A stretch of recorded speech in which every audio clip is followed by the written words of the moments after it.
The transit station hummed with the constant noise of 1,000 different species moving through its corridors. Announcement systems chattered in dozens of languages while cargo haulers rumbled past on their predetermined routes. The air smelled of recycled atmosphere and the faint tang of ozone from the energy shields that separated the docking bays from the main concourse. Sophie Turner sat on a bench next to their pile of luggage, swinging her legs back and forth. Her father had told her to wait while he checked their gate assignment. She was 12 years old and had been traveling through space stations her whole life. Her dad worked on cargo ships, fixing things that broke, and they moved from station to station, planet to planet, wherever the work took them. She was watching the crowd when she noticed the tall alien woman. The woman stood nearly 7 feet tall with a slender build and skin that shimmered like mother of pearl. Her face had delicate features with large eyes that reflected light in strange ways. She wore elegant robes that marked her as someone important. But what caught Sophie's attention was the way she walked. The woman was limping. Her left leg didn't move quite right. Sophie could see something crystalline beneath the robes, something that caught the station lights and sent prismatic reflections across the floor. With each step, tiny sparks flickered around the woman's leg. The woman's face remained calm, but Sophie could see the tension in her shoulders, the way she gripped her small travel case a little too tightly. Other travelers gave the woman space. Some glanced at her with recognition, their expressions shifting to something like respect mixed with caution. They kept walking, kept moving past her. Nobody stopped to help. The woman made it another 20 steps before her leg gave out completely. There was a sharp cracking sound like ice breaking and she stumbled. She caught herself against a support beam, breathing hard. The crystalline prosthetic was now sparking steadily, little arcs of blue-white energy dancing across its surface. The woman closed her eyes and pressed her forehead against the beam.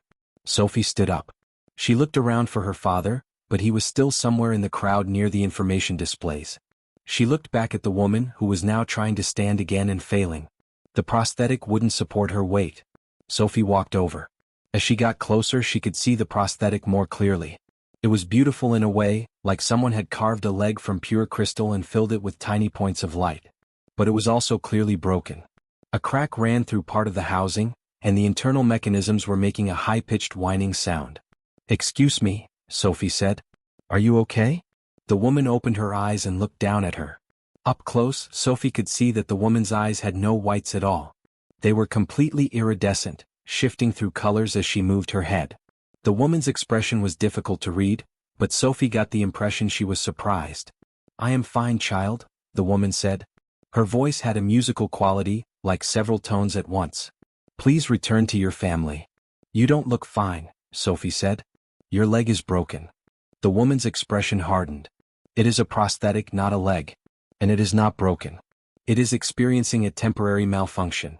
"It's sparking a lot," Sophie observed. "That seems bad." "It will repair itself," the woman said, but her voice lacked conviction. She tried to stand again, pushing herself up from the beam. Her prosthetic sparked more violently and she gasped in pain. The device was clearly sending feedback through whatever neural connections linked it to her body. "My dad can fix that," Sophie said. The woman stared at her. For a moment, neither of them spoke. Then the woman laughed, a short, sharp sound without humor. "Your father is human, I presume?" "Yes." "Then no, child, he cannot fix this. This is Thoraxian biotechnology. It is quantum-bonded synthetic crystal with neural feedback integration. Your species has barely achieved basic space travel. No offense intended, but your father cannot fix this." "My dad fixes stuff all the time," Sophie said. "That's his job. He's an engineer." "I am certain your father is skilled at maintaining human equipment," the woman said, her tone patient but condescending. "However, this is far beyond." She was interrupted by another surge from the prosthetic. This time the sparks were accompanied by a sound like breaking glass. The woman made a small sound of distress and nearly fell.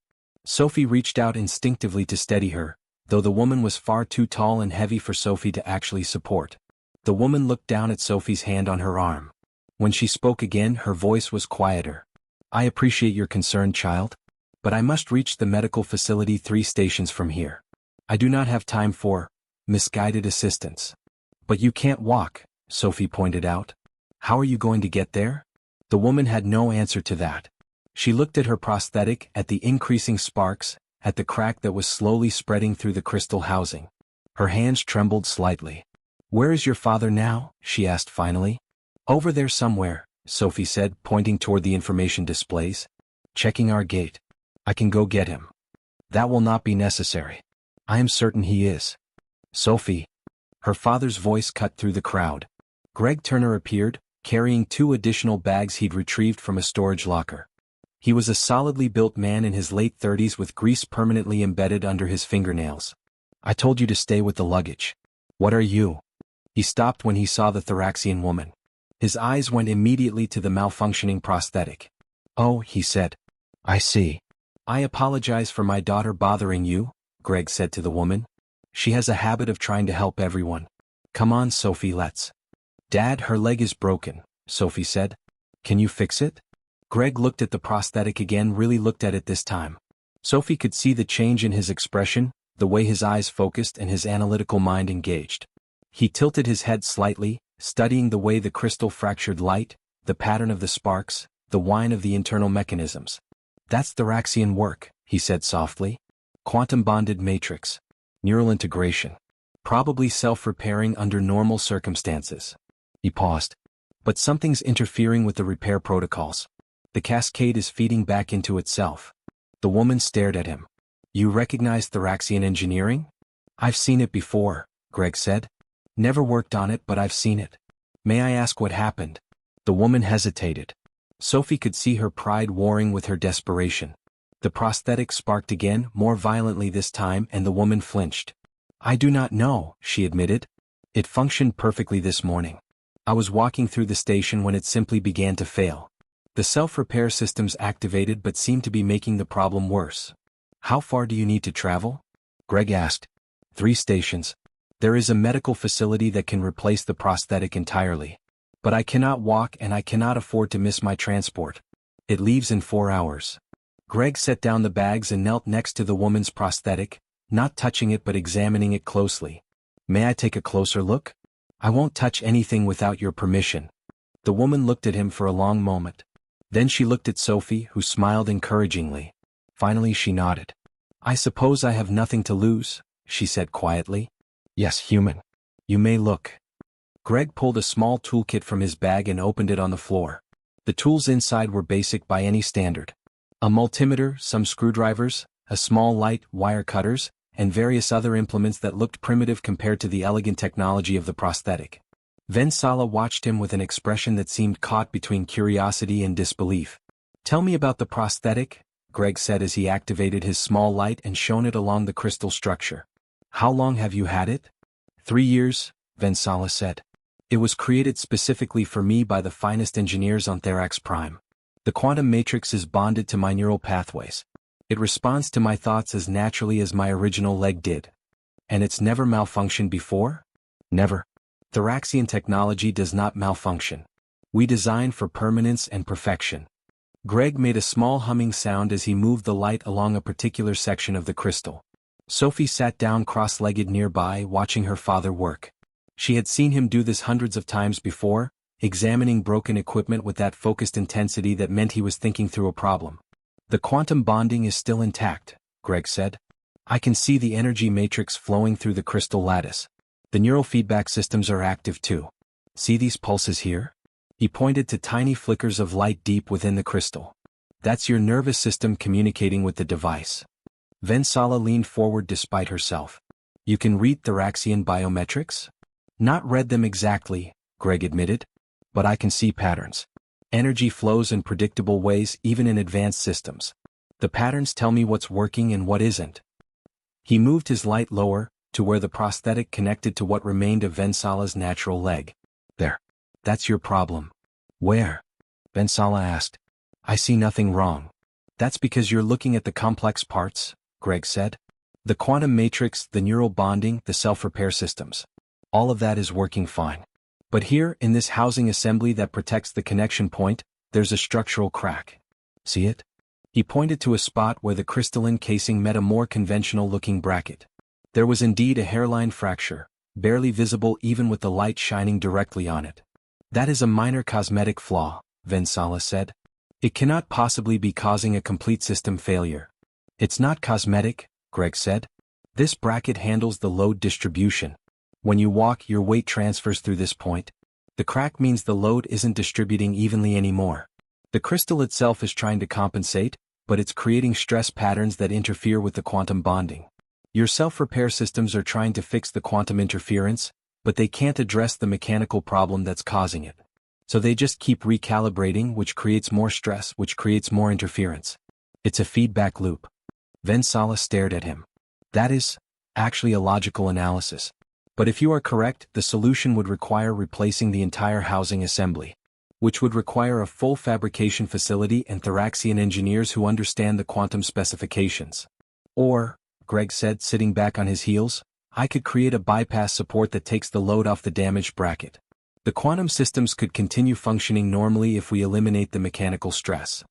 A bypass, Vensala repeated slowly. Using what materials? Thoraxian crystal cannot be replicated with human technology. Don't need to replicate it, Greg said. I just need to support it. Take the weight off the damaged section and distribute it through a different path. He looked around the station. I'll need some materials though. Sophie, you want to help? Sophie jumped up immediately. What do we need? Something rigid but not too heavy. Composite polymer would be ideal. Also some kind of adhesive compound that can bond to crystal. And maybe an energy coupling if we can find one. Something small that can handle low-grade power distribution. Where are we going to find that stuff? Sophie asked. Greg grinned.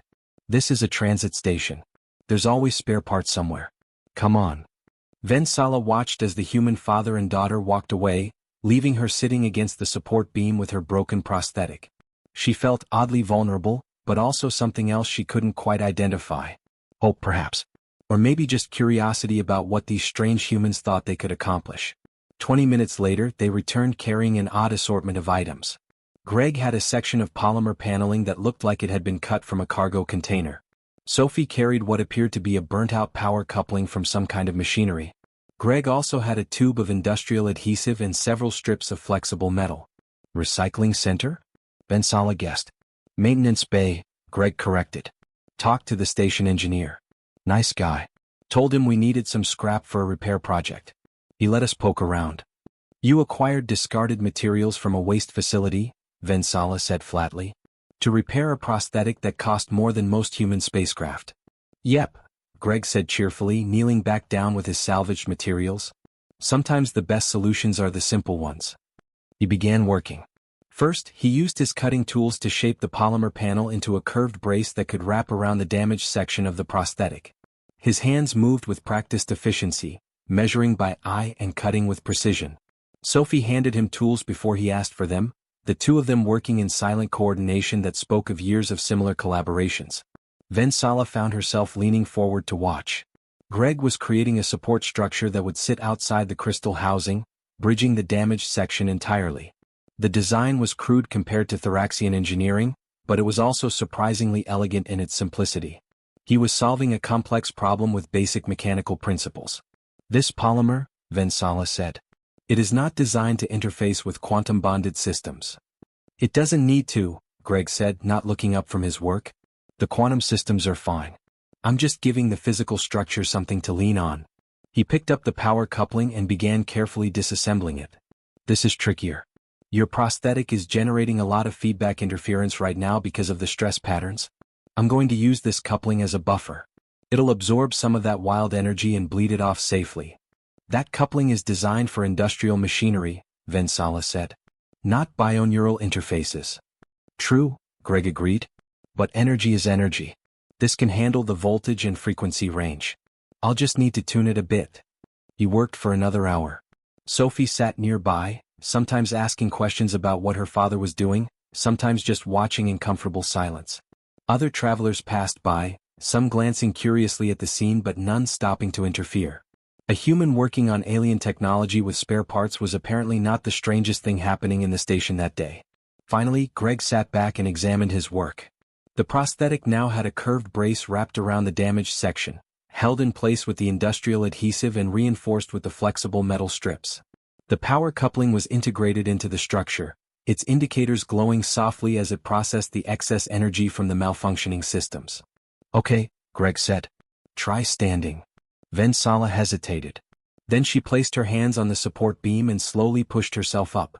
The prosthetic activated, taking her weight. The sparking had stopped. The high-pitched whine was gone. She took a tentative step, then another. The prosthetic responded smoothly, the quantum systems flowing naturally now that the mechanical stress had been eliminated. She walked in a small circle, testing the repair. It held perfectly. The crude human additions to her elegant thoracian technology shouldn't work, but they did. She could feel the difference immediately. The pain was gone. The feedback interference had vanished. Her prosthetic felt almost like it had before the malfunction. "This is impossible," she said quietly. "But it works," Sophie said, smiling. Vensala looked at Greg, who was packing up his tools. "You fixed it? With scrap materials and primitive tools? You fixed technology that your species should not even be able to understand." Greg shrugged. "I didn't need to understand the quantum stuff. I just needed to understand what was broken and how to support it. That's just basic engineering." Vensala took another few steps, then a few more. Each movement was smooth and natural. The prosthetic responded to her thoughts instantly, just as it had when it was first fitted 3 years ago. She flexed her artificial foot, rotated the ankle joint, tested the knee mechanism. Everything worked flawlessly. The crude support bracket that Greg had fashioned from garbage somehow made her incredibly advanced prosthetic function better than it had in weeks. She stopped walking and looked down at her leg. The contrast was jarring. The elegant crystalline structure that had cost a fortune and represented the pinnacle of thoracian engineering was now wrapped in a rough polymer brace held together with industrial adhesive and scrap metal. It looked ridiculous. It also worked perfectly. "I don't understand," she said finally.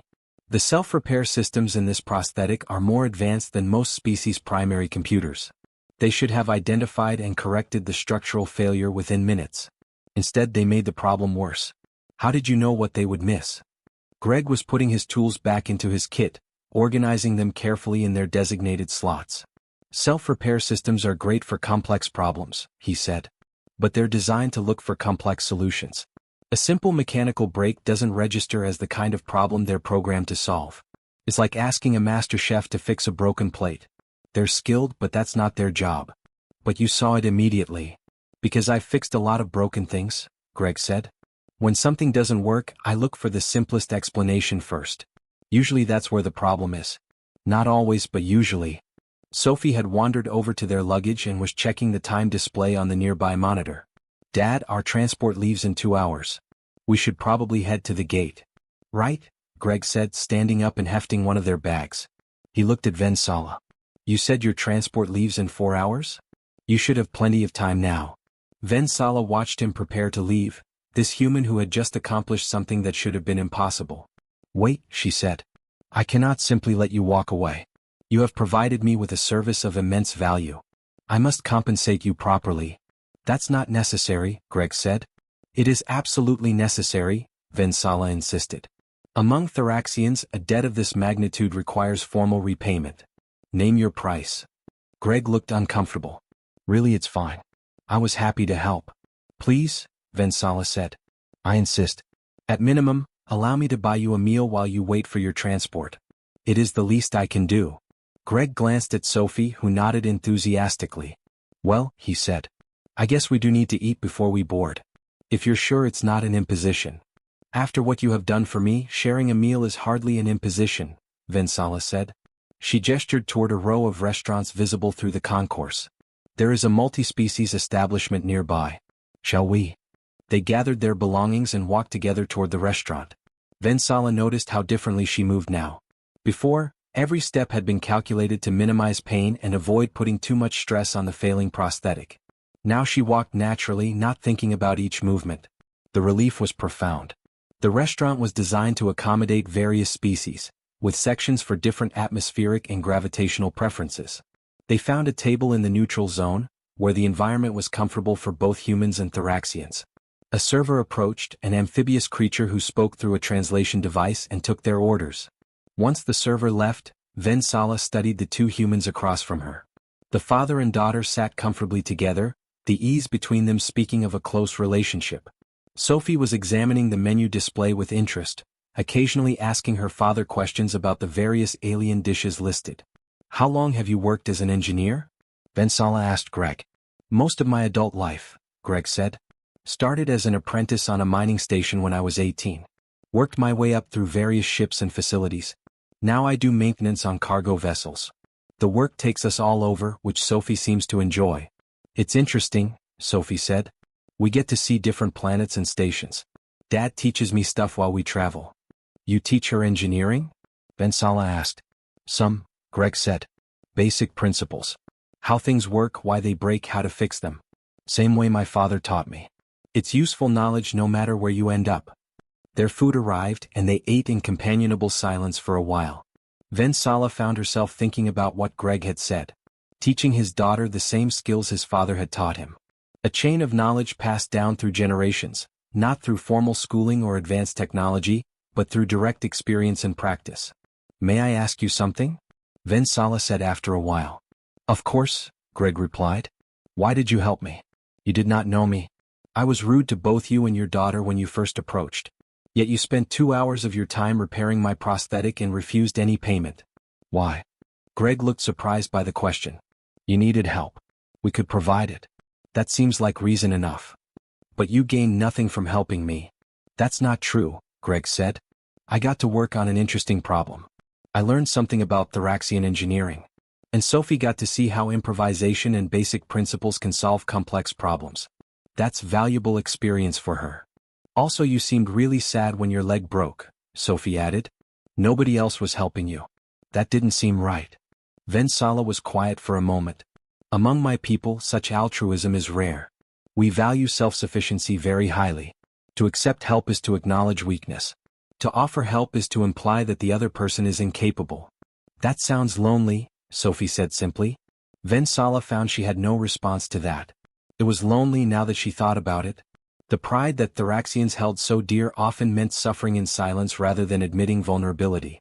On Earth, Greg said, things break all the time.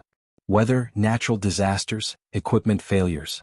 We learned early that the only way to survive was to help each other.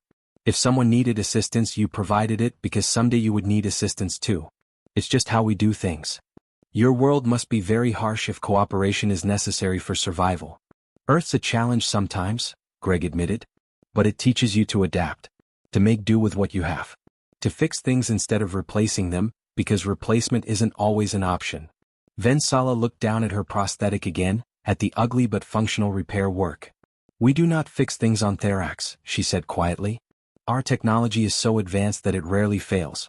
And when it does fail, we simply replace it. We have lost the knowledge of repair because we design permanence into everything we create. But nothing is actually permanent, Greg said gently. Everything breaks eventually. The question is whether you know how to fix it when it does. And you do, Vensala said. Humans do. You have built an entire culture around maintenance and adaptation because your technology is imperfect. You have mastered something my species forgot was even necessary. I wouldn't call us masters, Greg said with a slight smile. We just muddle through and figure things out as we go. That is precisely what I mean, Vensala said. She gestured at her leg. You figured it out. Without training, without understanding the underlying quantum mechanics, without any of the tools that Thoraxian engineers would consider essential. You simply looked at the problem and found a solution. She paused, considering her next words carefully. I have traveled extensively throughout the galaxy. I have seen the works of dozens of species, each proud of their achievements and certain of their superiority in some domain. But I have never encountered anyone who could do what you just did. Taking a system they did not understand and repairing it with materials not designed for the purpose. That is a unique skill. It's just engineering, Greg said, but he looked pleased by the compliment. No, Vensala said firmly. It is something more than engineering. It is the ability to work with imperfection. To accept that systems fail and to have the knowledge to address those failures. That is not engineering. That is wisdom. Sophie finished her meal and set down her utensils with a satisfied sigh. She had been eyeing Vensala's prosthetic throughout dinner, her curiosity clearly building. Finally, she could contain it no longer. Can I ask you something? Sophie said. About your leg, I mean. If that's okay. Vensala tilted her head, her iridescent eyes shifting colors as she studied the young human. You may ask. How did you lose it? Your real leg, I mean. Greg started to interrupt. Sophie, that might be too personal. It is fine, Vensala said, holding up a hand. She looked at Sophie with what might have been approval. You asked directly without the false politeness that others use to hide their curiosity. I appreciate that honesty. She paused, organizing her thoughts. I was a soldier. During a border conflict with a rival faction, our transport was hit by weapons fire. The blast damaged my leg beyond what our medical technology could repair. I was given the choice of a basic mechanical replacement or this advanced prosthetic. I chose this. Does it hurt? Sophie asked. Like normally when it's working right? No. When it functions properly, I do not feel it as separate from myself. The neural bonding makes it feel natural, as if it were the leg I was born with. Today was the first time I have experienced pain from it.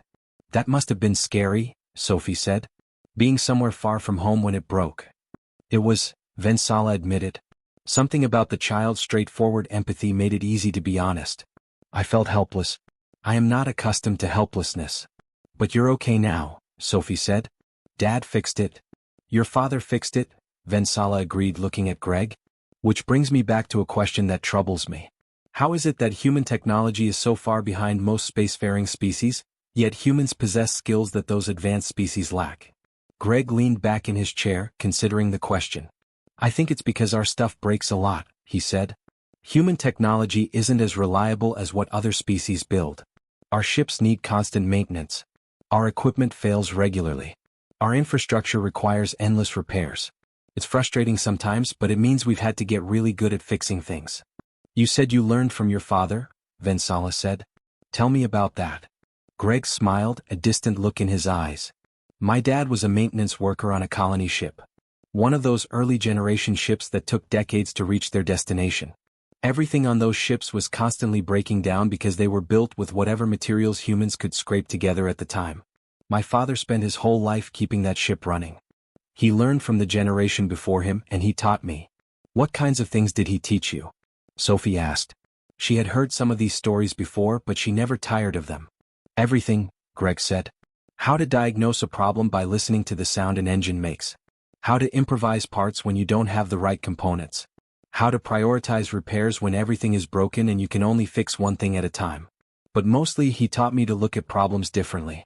To see past what something is supposed to do and understand what it actually does. I don't understand the distinction, Vensala said. Okay, take your prosthetic, Greg said. What is it supposed to do? Replicate the function of my natural leg using quantum-bonded technology and neural integration. Right. But what does it actually do? Vensala paused. I suppose, it transfers weight from my body to the ground. It provides mobility and balance. It sends and receives neural signals. Exactly, Greg said. Once you understand what something actually does, you can fix it even if you don't understand the fancy technology behind it. The quantum bonding is amazing, but at the end of the day your prosthetic still has to handle basic physics. Weight distribution, structural integrity, energy transfer. Those are universal principles. So you ignored the complexity and focused on the fundamentals, Vensala said slowly. Pretty much. My dad used to say that humans don't build things to last forever. We build things that can be fixed forever. There's a difference. Vensala considered this. Thoraxians build for permanence. We create things that should never need repair. When I tell my people about this experience, they will be shocked that our perfect technology failed while a human's improvised solution succeeded. Nothing's perfect, Greg said simply. Everything breaks eventually. The question is what you do when it happens. A comfortable silence settled over the table. The background noise of the restaurant filled the space. The clatter of dishes, the murmur of conversations in a dozen different languages, the hum of life support systems maintaining the environment. May I ask you something now? Greg said. Of course. You mentioned you're trying to reach a medical facility 3 stations from here. Is this a regular maintenance trip, or is there a problem with the prosthetic beyond what happened today? Vensala hesitated, then decided there was no reason not to be honest. The prosthetic is reaching the end of its operational lifespan. In another year, possibly 2, the quantum bonding will begin to degrade. The medical facility specializes in advanced prosthetics. They will fit me with a newer model. So you'll replace it entirely? Yes. That is standard procedure. Even though the current one works fine except for today's malfunction, it will not work fine forever. Better to replace it before it fails catastrophically. Greg nodded slowly. That makes sense, I suppose. Just seems like a waste to throw away something that still functions. That is a very human perspective, Vensala said with something that might have been amusement. To see value in keeping old things working rather than acquiring new ones. My dad's tools are 50 years old, Greg said. Some of them belong to his father. They still work perfectly because we maintain them. I'll pass them to Sophie someday and maybe she'll pass them to her kids. There's something satisfying about that continuity. Sophie picked up on the cue. Dad's teaching me the same way his dad taught him. How to listen to machines, how to figure out what's wrong, how to fix stuff with whatever you have available. He says it's important to know how things work, not just how to use them. Wise advice, Vensala said. She looked at Sophie with genuine interest. What is the most interesting thing your father has taught you? Sophie thought for a moment. Probably that every machine is just a bunch of simple parts working together. Even really complicated things are just made of simple pieces. If you can understand the simple pieces, you can understand the whole thing. And if the whole thing breaks, you just figure out which simple piece isn't working and fix that. Reductionism, Vensala said. Breaking complex systems into component parts. I guess, Sophie said. Dad just calls it common sense. Vensala laughed, a genuine sound of pleasure. I am beginning to understand why humans are so effective despite your technological limitations. You have developed practical wisdom through necessity. You cannot rely on perfect systems, so you have learned to work with imperfect ones. You cannot replace everything that breaks, so you have mastered repair. You cannot survive alone on your harsh world, so you have built a culture of mutual assistance. When you put it that way, it sounds almost noble, Greg said with a slight smile. Most days it just feels like we're barely holding things together. Perhaps that is the secret, Vensala said thoughtfully. Thoraxians have forgotten how to hold things together because nothing ever falls apart. We have built such perfect systems that we have lost the skills to maintain imperfect ones. And the galaxy is far from perfect. No argument there, Greg agreed. The station's public address system chimed, announcing boarding calls for various transports. Greg glanced at the nearest time display. We should probably start heading to our gate, he said. Don't want to miss our ship. They gathered their belongings and stood. Vensala also rose, testing her prosthetic once more. It still functioned flawlessly, the crude human repair holding strong. They walked together through the crowded concourse toward the departure gates. The flow of travelers had increased as various transports prepared for departure. Announcement systems called out boarding procedures in multiple languages while holographic displays showed gate assignments and departure times. When they reached the junction where their paths would diverge, Vensala stopped. She reached into her robes and withdrew a small credit chip, the kind used for universal currency exchange across multiple systems. Please, she said, offering it to Greg. This contains enough credits to cover a month of standard wages for a human engineer. It is inadequate compensation for what you have done, but it is what I can offer at this moment. Greg looked at the chip but didn't take it. I appreciate the gesture, but I can't accept that. You must, Vensala insisted. I cannot leave this debt unpaid. Among Thoraxians, to receive assistance without compensation is to diminish both parties. The helper is reduced to servant status, and the one helped is marked as charity dependent. It is deeply shameful. That's a Thoraxian custom, Greg said gently.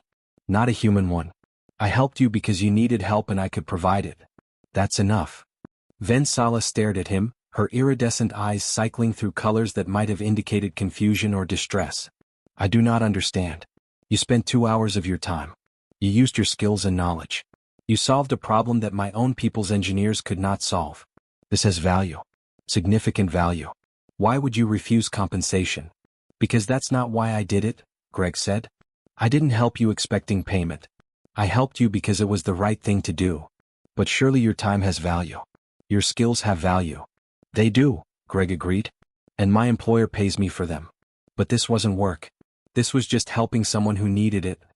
Sophie tugged on her father's sleeve. Dad, I think she's really confused. Greg knelt down to Sophie's level. What do you think we should do? Sophie looked at Vensala, then back at her father. Maybe explain it differently? Like about Earth? Greg nodded and stood up again. He looked at Vensala thoughtfully. You mentioned before that Thoraxians consider Earth a death world, right? Yes, Vensala said.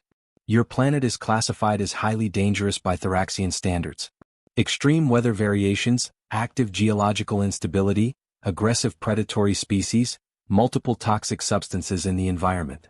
Most Thoraxians find it difficult to understand how humans evolved on such a hostile world. It is pretty hostile, Greg admitted. Things go wrong on Earth all the time. Storms destroy buildings. Earthquakes break infrastructure. Equipment fails in extreme temperatures. Predators threaten settlements. Disease spreads through populations. For most of human history, survival wasn't guaranteed. This is known, Vensala said. Death worlds produce either extinction or extremely resilient species. Humans are clearly the latter. Right. But here's the thing about surviving on a death world. You can't do it alone. If you break your leg and you're by yourself, you die. If your shelter collapses and you have no help rebuilding it, you die. If you get sick and nobody shares their food with you, you die. Humans learned very early that cooperation wasn't just nice, it was necessary for survival. Thraxians also cooperate, Vensala pointed out. I'm sure you do. But I'm guessing cooperation among Thraxians is formalized, right? Structured exchange. Clear debts and repayments. Everything balanced and proper. Vensala was quiet for a moment. Yes, that is accurate. For humans it's different. We help each other because we never know when we'll be the ones who need help. Today I fixed your prosthetic. Tomorrow my ship might break down and I'll need someone else's assistance. We don't keep score because the score doesn't matter. What matters is that we're all trying to survive, and we do it better when we help each other. So you refuse payment because you expect to need assistance from me in the future? No, Greg said. I'll probably never see you again after today. I refuse payment because I don't need it to justify helping you. The help itself is the point. Vensala looked down at the credit chip in her hand. She seemed genuinely troubled. I do not know how to process this. In my culture, unpaid debts create ongoing obligations. They bind people together in uncomfortable ways. I would prefer to resolve this transaction cleanly. Sophie spoke up. It's not a transaction though. It's just people being nice to each other. But there must be some way I can reciprocate, Vensala said, almost pleading now. Greg thought for a moment. Okay, how about this? Someday, somewhere, you're going to see someone who needs help. Maybe another person with a broken prosthetic. Maybe someone who's lost or confused or in trouble. When that happens, help them. Not because you owe me anything, but because that's what you do for other people. That's all I ask. Vensala was silent for a long time. When she finally spoke, her voice was quieter than before. You are asking me to adopt a human cultural practice. To help others without expectation of compensation or formal reciprocation. I guess so, yeah. That is a significant request. It goes against fundamental Thraxian values of self-sufficiency and proper exchange. Then don't do it, Greg said simply. I'm not trying to change your culture or force my values on you. I'm just explaining why I can't accept your payment. What you do with that information is up to you. Another announcement chimed through the station.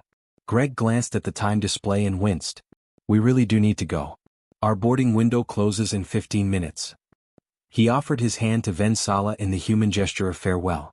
She looked at it for a moment, then reached out and clasped it. Her hand was cooler than human skin and her grip was surprisingly strong. Thank you, Greg Turner, she said. For the repair and for the lesson that came with it. You're welcome, Vensala. Good luck getting to your medical facility. And good luck with your travels. She looked down at Sophie. And thank you, young Sophie, for being persistent even when I was rude to you. Sophie smiled. That's okay. My dad says people are usually rude when they're scared or hurt. You were both. Wise beyond your years, Vensala said softly. The Turners gathered their bags and headed toward their departure gate. Vensala watched them go, two humans disappearing into the crowd of diverse species that filled the station. She looked down at the credit chip still in her hand, then slowly put it back into her robes. She found a bench near her own departure gate and sat down. Her transport wouldn't board for another 2 hours. She had time. She activated her personal communication device and began composing a message to the Thraxian Engineering Council. The message was long and detailed. She described the failure of her prosthetic, the human engineer who had diagnosed the problem, and the improvised repair using primitive materials. She explained how the self-repair systems had failed to address a simple mechanical problem while a human with basic tools had succeeded immediately. But she also wrote about something more important than the technical details. She wrote about the human approach to problem solving. About their culture of maintenance and repair developed from living on a world where things constantly broke. About their practice of helping others without formal compensation. About the skills they had developed precisely because their technology was imperfect. She paused in her writing and looked down at her prosthetic leg. The polymer brace and scrap metal repair were still visible beneath her robes. Looked terrible. It also worked perfectly.